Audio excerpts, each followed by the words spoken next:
18 марта в столичном отеле «Йылдыз» стартовал международный форум «Инвестиции в будущее Туркменистана». Форум проходит в рамках выставки и конференций, посвященных 17-й годовщине образования Союза промышленников и предпринимателей Туркменистана. Это важная площадка для обсуждения инвестиционных возможностей туркменского малого и среднего бизнеса, обмена опытом и налаживания сотрудничества между государственным и частным сектором. Форум собрал известных инвесторов, предпринимателей, представителей финансовых институтов и государственных органов для рассмотрения перспектив развития различных отраслей экономики. В форуме принимают участие представители России, Таджикистана, Кыргызстана, Пакистана, Франции, Турции, Германии, Казахстана, Китая, Великобритании, Эстонии, США, Азербайджана, Украины, Афганистана, Нидерландов, Беларуси, Королевства Саудовская Аравия.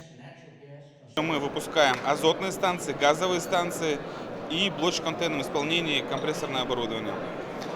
Для нас интересны на сегодняшний день отрасли — это нефть и газ, далее текстильная промышленность и пищевая промышленность. То есть все наше оборудование, оно необходимо для выпуска продукции вот в этих отраслях. Мы готовы рассматривать разные варианты сотрудничества с компаниями Туркменистана. Также у нас есть опыт поставок в Туркменистан для дорожного строительства.